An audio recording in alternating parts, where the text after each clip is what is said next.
প্রায় ৬ মাস আগের একটা ছোট্ট অ্যাক্সিডেন্ট আজ আমার এত বড় পরিণতি হবে ভাবতেই পারিনি। হ্যাঁ, তোমরা হয়তো ভাবছো যে কী হয়েছে আমার? দাঁড়াও সব কিছুই জানতে পারবে। আমার এই পুরো ভিডিওটা দেখো, তাহলেই তোমরা সব কিছু জানতে পারবে। তো চলো এখন ভিডিওটা শুরু করা যাক। দেখো, আজকের ভিডিওটা না আমি বাড়ি থেকে স্টার্ট করিনি। আজকের ভিডিওটা আমি শুরু করেছি আমাদের আড়ংঘাটা স্টেশন থেকে।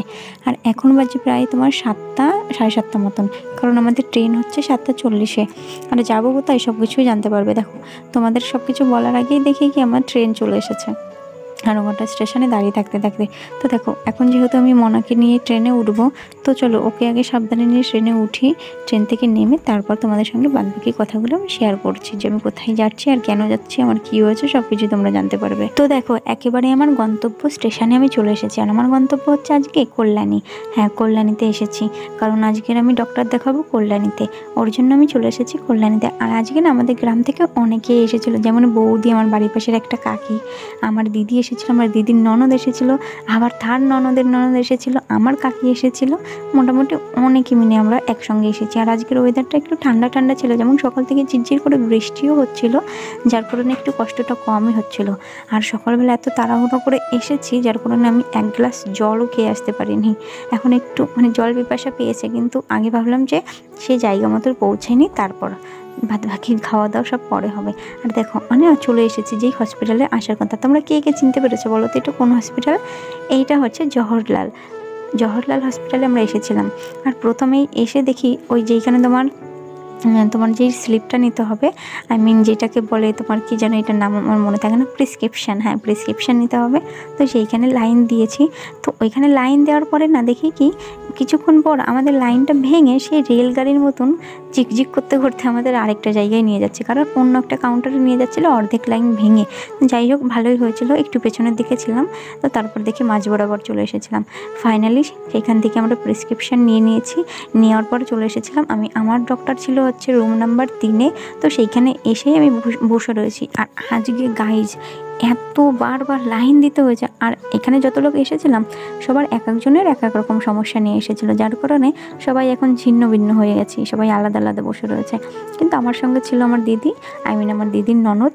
এমনকি আমার দিদিও আলাদা বসেছিল, কারণ কি ও আমার মনার জন্য স্লিপ কাটছিল, যার কারণে ও অন্য জায়গায় ছিল। তো তারপরে দেখো, ডক্টর দেখানোর পরে না ডক্টর আমাকে লিখেছিল আমার রিপোর্ট করতে হবে। তো কিসের রিপোর্ট তোমাদের তো এখনও বললামই না। হচ্ছে আমার ডক্টর দেখাতে এসেছিলাম, আমার হচ্ছে মাজায় একটু সমস্যা হয়েছে, কারণ অনেক দিন, প্রায় 6 মাস আগে আমি না পড়ে যাওয়া না বলতে গেলে, ওই বাথরুমে গেছিলাম, একটু ভারী জল নিয়ে উঠতে গেছিলাম ধামা ভরে, তখনই ওঠার সময় একটু খোট লেগেছিলো, যার কারণে সেই সময় থেকেই আমার মাজায় একটু চোট লেগেছিলো। তখন থেকে এখনও পর্যন্ত আমার সেই সমস্যাটা কমেনি, যার কারণে এখন একদম অতিরিক্ত ব্যথা হয়েছে, না পেরে এখন আমি ডক্টর দেখাতে এসেছি। এর আগেও কম বেশি ওষুধ খেয়েছি, কিন্তু কমেনি, যার কারণে দেখো না আমাকে না এখানে লিখেছিল তোমার রিপোর্ট করতে হবে। তারপর দেখো, সেখানে অনেক লাইন দেওয়ার পর রিপোর্ট করে নিয়েছি। আর যখন গেছিলাম রিপোর্ট দেখাতে, তখন গিয়ে দেখি আবারও ওইখানে গিয়ে অনেক বড় লাইন হয়ে গেছে। প্রায় 15 জনের পিছনে আমি পড়েছিলাম আবার ডক্টর দেখাতে গিয়ে, রিপোর্টটা দেখানোর সময়। তারপরে ভাবলাম কি যে হাতে যতটুকু সময় আছে ততটুকু সময়ের মধ্যে আমরা খাওয়া দাওয়াটা করে নিতে পারবো।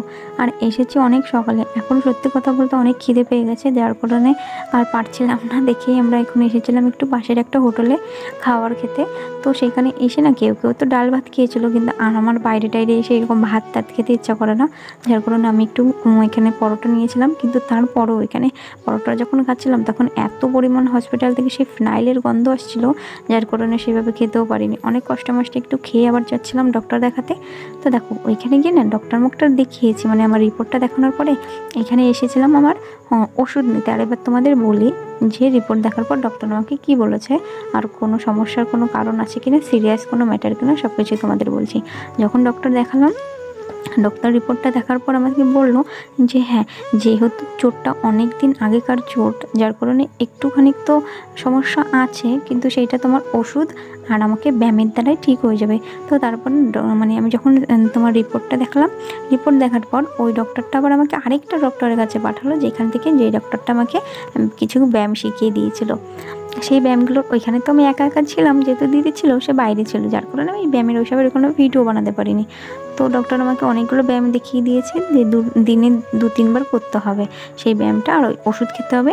আর তারপরও যদি আমার সেরকম কোনো পরিবর্তন না হয়, মাজার সেই সমস্যাটা না কমে, তাহলে আমাকে 1 মাস পরে গিয়ে আবার চেক আপ করাতে যেতে হবে। তো যাই হোক, আপাতত এইটুকু হয়েছে। আর মোটামুটি সবারই ডক্টর দেখানো হয়ে গেছে। তারপরে আমরা বেরিয়ে যাচ্ছিলাম, শুধু না এখানে আমার মাম্মামের ডক্টরটা মানে পুরোপুরি দেখানো হয়নি বলছি এই কারণে, কারণ আমার মাম্মাম যখন মানে অনেক অনেক জায়গার লাইন টাইন দিয়ে আসতে আসতে না, যতক্ষণে ও এসেছিলো ততক্ষণে ডাক্তার বেরিয়ে গেছিলো, যার কারণে ওর শুধু ডক্টরটা দেখানো হয়নি, চেক আপটা করানো হয়নি। যার জন্য আমরা আবারও কিছুদিন পরে মাম্মামকে নিয়ে আসবো। তো তারপর দেখো চলে এসেছিলাম কল্যাণী স্টেশন। আর প্রথমেই না গিয়ে আমি ভুল প্ল্যাটফর্মে উঠে পড়েছিলাম, ভেবেছিলাম ওই প্ল্যাটফর্মে গিয়ে আমাদের ট্রেন, তারপর দেখলাম যে না, আমরা ভুলটাই চলে গেছি। তারপর আবার দিদিদের সঙ্গে ঠিকটাই চলে এসেছি। যাই হোক, দেখো ট্রেনে তো উঠে পড়েছি, প্রথমে গিয়ে সিট পাইনি এমনিতেই। এখন তোমার প্রায় 3টে না 4টে যেন বেজে গেছিলো আস্তে আস্তে যখন আমার ট্রেনে। তো যখন আমি যাচ্ছিলাম তখন দেখি কি মেঘলা মেঘলা ওয়েদার, এত ভালো লাগছিলো, এত ঠান্ডা ঠান্ডা হাওয়া দিচ্ছিলো, বেশ ভালো লাগছিলো। তারপর আর কি সবাই মিলে চলে এসেছি দেখো বাড়ির দিকে, একদম বাড়ির সামনে এসে লাস্টে ভিডিও বানিয়েছি, কারণ কি এমনিতে অনেক ক্লান্ত। আর আস্তে আস্তে না ট্রেনের ভিতর থেকে আমার মাম্মা ঘুমিয়ে পড়েছিল, যার কারণে তারপর ওই দিক থেকে আর ভিডিও করিনি। এইমাত্র আমি আমার দিদির কাছে দিলাম, তারপরেই আমি ভিডিওটা স্টার্ট করেছি। যাই হোক গাইজ, আজকে অনেক ক্লান্ত, আর এখন ভিডিওটা আর একটু বড় করবো না, আমি ভিডিওটা এখানেই শেষ করছি। আর হ্যাঁ, তোমরা একটু ঠাকুরের কাছে প্রে করো যে আমার এই মাজার সমস্যাটা যেন তাড়াতাড়ি ঠিক হয়ে যায়, এই ওষুধ আর ব্যায়ামের দ্বারাই যেন তাড়াতাড়ি করে ঠিক হয়ে যায়।